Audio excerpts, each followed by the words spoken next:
आज माझ्या वाढदिवसानिमित्त महिला सक्षमीकरण आणि युवा स्वयंरोजगार मेळावाचं नियोजन करण्यात आलं आणि याच्या निमित्तानं माझ्यावर प्रेम करणारे म्हणजे सगळेच तालुक्याच्या बाहेर आलेले सगळे मंडळी नावपुराचे केंद्र पण सगळेच मान्यवर व्यासपीठ महिला आणि या तालुक्याचे युवा पिढी खरं तर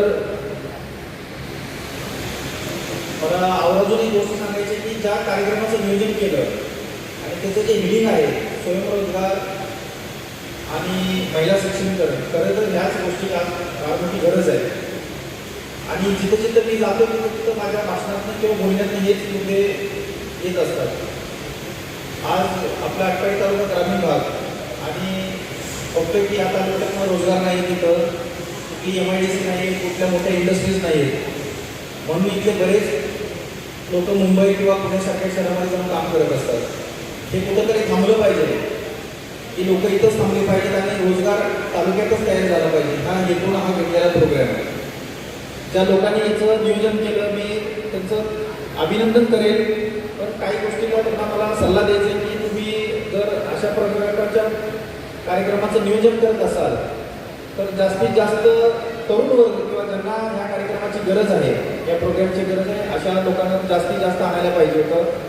दोन गोष्टी आहेत की मी आल्यापासून खंत व्यक्त केली की तालुक्यातल्या युवा वर्गाला खरंच त्यांना रोजगाराची किंवा या सगळ्या गोष्टीची गरज आहे की नाही हे त्यांनी आत्मसात करायला पाहिजे आणि आपल्याकडूनही आपण लोकांपर्यंत जास्तीत जास्त पोहोचायला पाहिजे.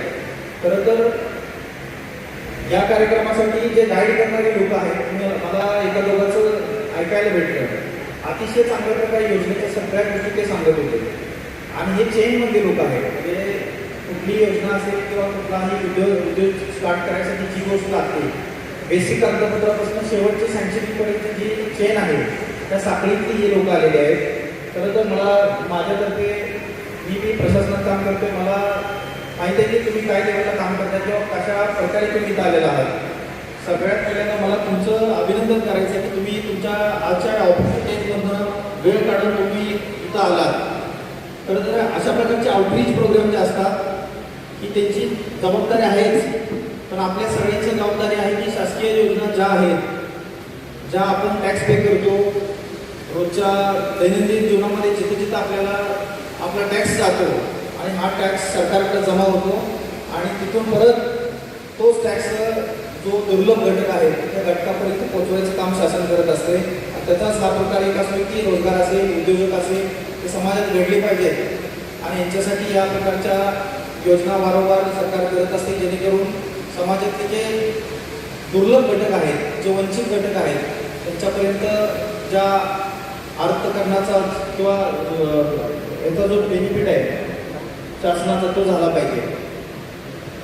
मला असं वाटतं की तालुक्यामध्ये ही एक सुरुवात आहे. हा असं समजून की हा पहिला कार्यक्रम आहे, तर ज्या प्रकारे तुम्ही प्रेझेंटेशन देत होता किंवा ते तिकडं प्रोजेक्टरी लावला होता तर त्याच्यावर तुम्ही सगळ्या गोष्टी एक्सप्लेन करून सांगत होता, खरंच आमच्या सगळ्यांच्या तर्फे हीच हे दिलगिरी व्यक्त करतो की आपल्या तालुक्यातले सगळे युवक नाही येऊ शकले किंवा आले नाही आहेत. पुढचा जो कार्यक्रम असेल त्याचं निमित्त काही नसेल, पण तो कार्यक्रम हा स्पेसिफिक या युवकांना एक तर रोजगार, या ज्या स्कीम्स आहेत सगळ्या शासकीय त्याचा फायदा कसा होईल, महिलांचं सक्षमीकरणासाठी वेगवेगळ्या शासनाच्या जेवढ्या स्कीम आहेत, सेंट्रल गव्हर्नमेंटच्या असतील किंवा स्टेट गव्हर्नमेंटच्या असतील, या सगळ्या गोष्टी शेवटच्या महिलांपर्यंत कशी पोहोचली जाईल. खरं तर आपण बघतो की सगळी या पंचायत समितीत काम करणारे लोक आहेत, पंचायत समितीच्या अध्यक्ष आहेत, बरेच सभापती आहेत, बरेच नगरसेवक होते. म्हणजे थोडक्यात तालुक्याच्या जे पब्लिक प्लॅटफॉर्म आहे किंवा जे तालुक्यात चालवणारी मंडळी आहेत, तुम्ही सगळेच इथं आहात. आपल्याला काय हवं आहे, आपल्या तालुक्यासाठी आपण काय केलं पाहिजे, तर हा अशा प्रकारचे जर मेळावे आपण घेतले आणि जो वर्ग आहे समजा की जे मुंबई पुण्यापासून जे लोक गेले तिथेही माताडी किंवा इकडे तिकडे मॉलमध्ये काम करतात, अशाही लोकांना जर घेऊन आपण चांगलं जर गाईड केलं, त्यांना रोजगार निर्मितीसाठी जर आपण तयार हे केलं किंवा मी मगाशी म्हटलं की ह्या कार्यक्रमांना दुसराही संदेश द्यायचा आहे की आज आपल्या तालुक्यात देशभरात ग्रामीण भागामध्ये स्पेशली शहरामध्ये तेवढं प्रमाण नाही आहे की पुढारी लोकांचं म्हणजे स्पेशली सगळे राजकीय नेते म्हणून मी सांगतो की एक वाढदिवसाचे कार्यक्रम एवढ्या मोठ्या प्रमाणात होतात, बराच वेगळा खर्च होत असतो. पण याच्यातनं आपल्या ज्या संस्कृतीच्या काही गोष्टी आहेत त्याच्यावर नक्कीच जोपासल्या पाहिजेत. पण आता जी खरं तर समाजाला ज्याची गरज आहे, मला असं वाटतं की समाजाला आता सगळ्यांनी जर शांत डोक्याने विचार केला असेल तर समाजाला किंवा युवा पिढीला असेल, महिलांना असेल किंवा या सगळ्याच घटकांना गरज आहे की म्हणजे 4 पैसे कमवायचे किंवा त्यांना आपण म्हणतो की त्यांना त्यांच्या दारिद्र्यातून बाहेर यायची गरज आहे. आज आपल्या आटपाडी तालुक्यापुरतं जर बोलायचं म्हणलं तर असं आहे की 90-95% लोक आहेत ते खरं दारिद्र्य रेषेच्या खाली असतील, पण ते कधी आपण त्याचं ॲक्च्युअल काउंटिंग झालेलं नाही आहे किंवा खरं जे पिक्चर आहे ते कधी समोर आलेलं नाही. तर ह्याच्यासाठी सगळ्यांनीच या गोष्टी मनावर घेतल्या पाहिजेत. जास्तीत जास्त लोकांना ज्या अडचणी येत आहेत दैनंदिन जीवनात, आरोग्याचे रिलेटेड असतील किंवा या रोजगाराच्या निमित्तानं असतील, आणि याची सुरुवात जसं मी नेहमी सांगत असतो की आपण शिक्षणापासून सुरुवात केली पाहिजे. तालुक्यातलं जे शिक्षण आहे आज बऱ्यापैकी या तालुक्याचे आत्ताच सभापती आले त्यांच्या आजोबांनी या तालुक्यातल्या विद्यार्थ्यांना कुठं बाहेर जाऊ नये. बाबासाहेब देशमुखांनी ह्या तालुक्यामध्ये बऱ्याच शाळा संस्था चालू केल्या आणि मीच त्यांचाही संस्थेचे एक विद्यार्थी आहे. त्याच्यानंतर बरेच तालुक्यातनं अधिकारी लोक झाले किंवा बरेच उद्योजक घडले, या तालुक्यात शिकले गेले. पण येणाऱ्या काळामध्ये म्हणजे आत्ताच्या पिढीला या शिक्षण आपण बरोबर लेवलचं देतोय का नाही याचाही विचार आपण सगळ्यांनी करणं गरजेचं आहे. किंवा जे जगामध्ये ज्या पद्धतीने शिक्षणाचं हे झालेलं आहे, उत्क्रांती झालेली आहे, किंवा आताच्या पिढीला अशा प्रकारचं शिक्षण गरज आहे, या प्रकारचं शिक्षण सुद्धा दिलं पाहिजे. जसं विशेष मी माझ्या काही भाषणामध्ये म्हणलो होते की CBSEचा जो सिलेबस आहे तोही ग्रामीण भागामध्ये सगळ्यांपर्यंत गेला पाहिजे, जेणेकरून शहरात आणि ग्रामीण भागातला जो गॅप आहे शिक्षणातला तो पण कमी होईल. आणि आपण तयार करतानाच आपल्या पोरांचा जवळ बेस चांगला तयार होईल.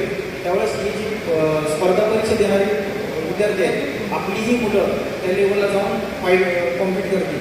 मी नेहमी सांगत असतो की आपल्या ग्रामीण भागामध्ये स्पेशली हा जो मानदेश म्हणतो आपण, त्या मानदेशात एवढं भयानक टॅलेंट आहे की हे विद्यार्थी भले इथं ग्रामीण भागात शिकले असतील, प्राथमिक शाळेत शिकले असतील जिल्हा परिषदच्या, पण ज्यावेळेस पुढं एखाद्या मेडिकल कॉलेजमध्ये ॲडमिशन घेऊन जातात किंवा IIT सारख्या कॉलेजमध्ये ज्यावेळेस ॲडमिशन घेऊन जातात तर तिथल्या CBSEमध्ये शिकलेल्या मोठ्या घरातल्या लोकांना मुलांना सुद्धा की आपली मुलं ऐकत नाहीत. सांगायचं तात्पर्य हेच आहे की आपल्या तालुक्यामध्ये किंवा आपल्या ह्या ग्रामीण भागामध्ये प्रचंड टॅलेंट आहे आणि ते आपण कसं फुलवलं पाहिजे.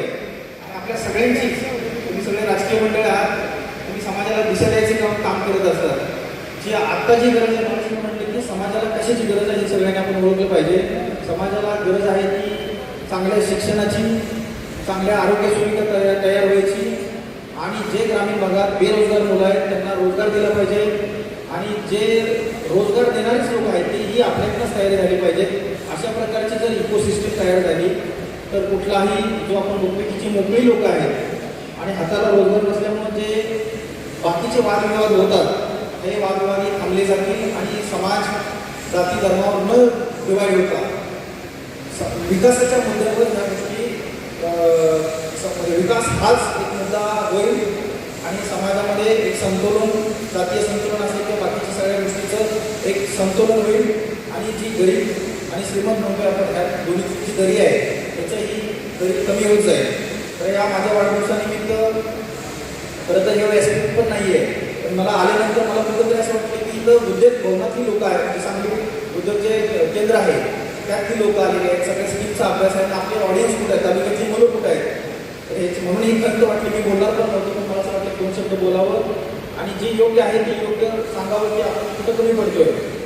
तर येणाऱ्या काळात मी तुम्हाला जे आज सांगलीवरून विशेष जे लोक आले होते, अधिकारी लोक आले, त्यांना माझा शब्द आहे की येणाऱ्या काळामध्ये असा आम्ही रोजगार मेळावा घेऊ की तो खरंच ज्यांना गरजू आहेत किंवा ज्यांना गरज आहे अशीच लोक, की विशेष करून आज इथं जे लोक आलेले आहेत की हे मला शुभेच्छा देण्यासाठी आले किंवा माझ्यावर जे प्रेम करणारे लोक आहेत ती आलेले आहेत. तर पुढच्या मेळाव्यामध्ये खरंच त्यांच्यापर्यंत पोहोचून, आज त्यांच्या लक्षात टीम कमी पडली असेल तर त्यांच्या त्या मुलापर्यंत पोहोचून त्यांना आणून प्रॉपर त्यांना हँडहोल्डिंग करून एक चांगलं गायडन्स दिलं जाईल आणि जे अपेक्षित आपल्याला सगळ्यात ते करण्याचं काम आमच्याकडून केलं जाईल.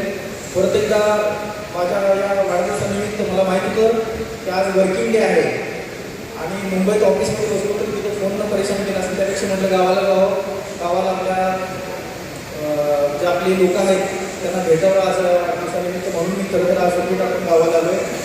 तर परत एकदा इथे या कार्यक्रमाचं नियोजन केलं. असे कार्यक्रम आणि माझ्या पुढे माझ्या आयुष्याचा नवीन प्रवास हा असाच असणार आहे की मला ज्या लोकांसाठी काम करायचं आहे त्या लोकांसाठीच खरं काम केलं जाईल. कुठलाही दिखाऊपणा वगैरे करण्यात मला काय वाटत की मी नेहमी सांगत असतो की आपण दिखाऊपणासाठी कुठल्या गोष्टी करू नका. आता खरी जी गरज आहे, मग सगळ्यांना माहिती मी काय बोलतो सगळ्यांना कळायला लागलं की खरी जी गरज आहे हे मुद्दे पुढे घ्या. दिखावा करण्यासाठी कुठलेही मुद्दे आणू नका. आज बरीच लोक आहेत की गेल्या महिन्यापासून मला विचारतात की साहेब आम्हाला उद्योग करायचा, आम्ही कसं केलं पाहिजे, काय केलं पाहिजे. खरं तर हे व्यासपीठ होतं आणि असे व्यासपीठ आपण पुढं सगळेच जेवढे लोक असतील की पुढचा तुम्हाला जर कार्यक्रम काय घ्यायचा असेल तर अशा प्रकारचे कार्यक्रम घ्यायला अशी मी अपेक्षा व्यक्त करतो. आणि परत एकदा तुम्ही सगळे आलात माझ्याकडून मी तुम्हाला धन्यवाद देतो. आणि कार्यक्रम जरी काय राहिला असेल गायडन्स रिलेटेड काय कार्यक्रम राहिले तर तुम्ही कंटिन्यू करायला अशी अपेक्षा व्यक्त करतो आणि थांबतो. जय हिंद. धन्यवाद.